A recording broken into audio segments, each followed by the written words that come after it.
Hello everyone and welcome to UPSC पे चर्चा with विशाल।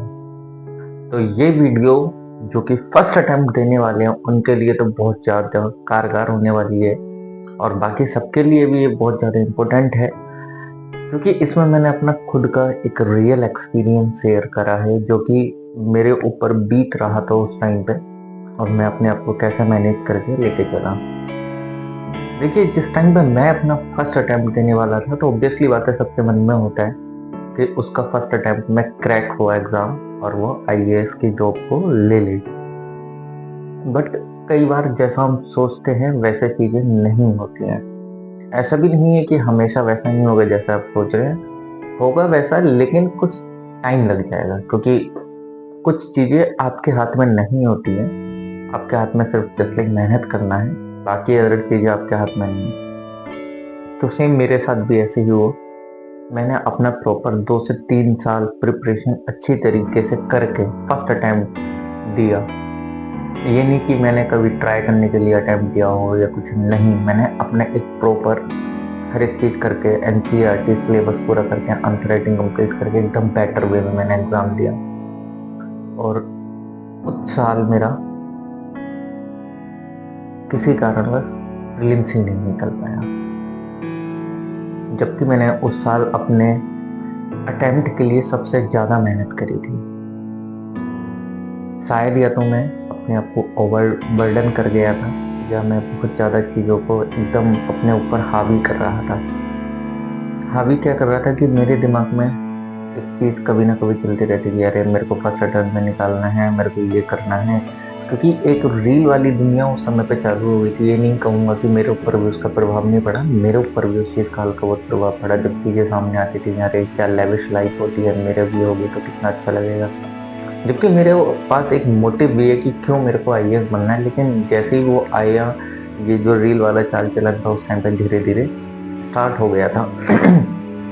तो उसने मेरे जीवन में एक तड़का सा लगाया इस आईएएस को लेके, और मैं उस लाइफ से बहुत ज़्यादा अट्रैक्टिव और ज़्यादा फील करने लगा। तो मैं अपने आप से बहुत ज़्यादा आकांक्षाएं पाल लिए था कि ऐसे ऐसे होगा, ऐसे ऐसे करना है मुझे। मैं हर एक चीज़ की प्लानिंग प्लॉटिंग कर चुका था, लेकिन मैं उस टाइम पे ये नहीं समझ पा रहा था कि जैसा मैं सोच रहा हूँ ये वो रियलिटी ही नहीं है। मैं एक गेम में फंस रहा था अपने आप को लेके। लेकिन जैसे ही मतलब मुझे ये भी नहीं पता था कि अगर मैं इस एग्जाम में फेल भी हो जाऊंगा तो तब मैं अपने आप को कैसे संभालूंगा। एग्जैक्टली सही बात है कि आपको पॉजिटिव रहना चाहिए, वो होता है ना, तो कॉन्फिडेंस रहना चाहिए, बट ओवर कॉन्फिडेंस भी नहीं रहना चाहिए। ओवर कॉन्फिडेंस और कॉन्फिडेंस में बहुत ज़्यादा फर्क है, ठीक। बट हमको वो समझ नहीं आता है। कॉन्फिडेंस रहो, अच्छी बात है, ओवर कॉन्फिडेंस नहीं रहना चाहिए। लेकिन जिस टाइम पे मैंने प्रीलिम्स दिया और उसका रिजल्ट आया तो मैं एकदम शॉक हो गया। मुझे नहीं पता था कि मुझे क्या करना चाहिए, क्योंकि मैं अपने आप से बहुत ज़्यादा एक्सपेक्टेशन लगा के बैठा था कि मेरा इस साल आईएएस हो जाएगा। और ऐसा नहीं है कि मैंने मेहनत नहीं करी थी, सिर्फ एक्सपेक्टेशन, मैंने मेहनत भी बहुत अच्छी तरीके से करी थी। आप शायद यकीन माने या नहीं माने, जहाँ तक मैं अपने आप को बताना चाहूँ अपने आप को कि मैंने 16-16, 17-17, 18-18 घंटे भी पढ़ के देखा, बट कुछ नहीं मतलब निकला उन सब चीज़ों का। क्योंकि मतलब ये बहुत ही अलग चीज़ थी जो कि लास्ट महीनों में मैंने करने लगा था। बहुत ज़्यादा अंडर प्रेशर है इस चीज़ों का, बट ठीक है, कोई दिक्कत नहीं है। अब जिस टाइम पर रिजल्ट आया मैं बहुत ज़्यादा शॉक हो चुका था, क्योंकि मुझे नहीं पता था कि क्या करना चाहिए।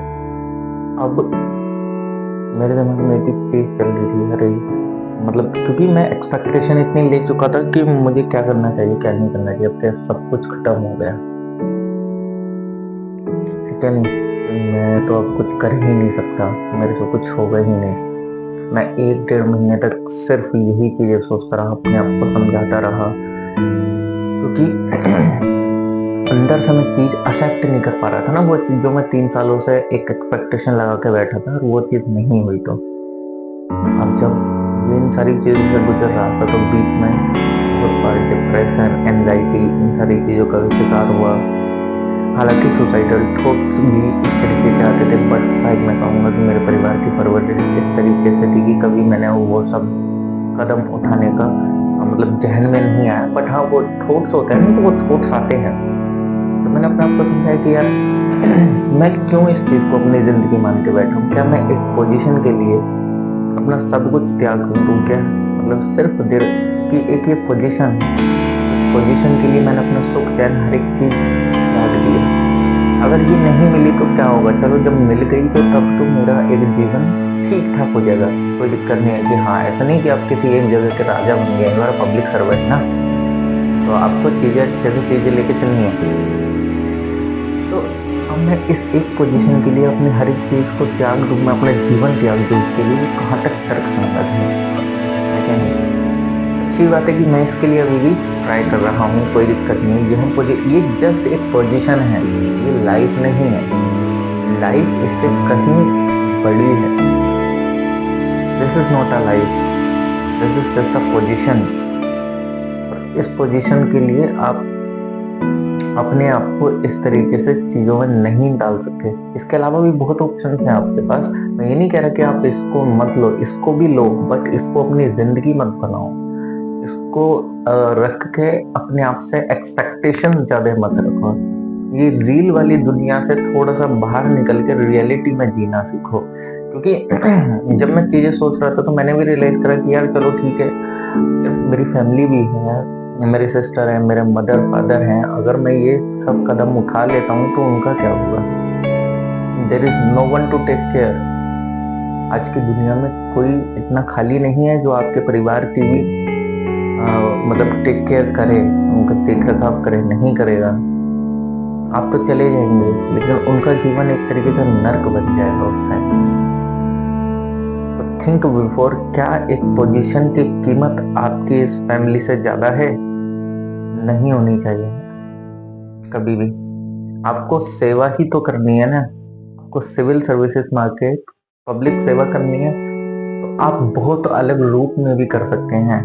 इफ अगर आपको ये पोजीशन नहीं मिलती है, आपके अटेम्प्ट एग्ज़ॉस्ट होने के बाद भी, और इफ अगर आपको सिर्फ़ 2 या 3 अट्रैक्शन है कि गाड़ी मिलेगी, यही मिलेगा, ये सारी चीज़ होंगी, तो भाई ये मोटिवेशन, ये सारी चीज़ों को लेके यूपीएससी प्रिपरेशन को मतलब इस तरीके से स्टार्ट मत करना।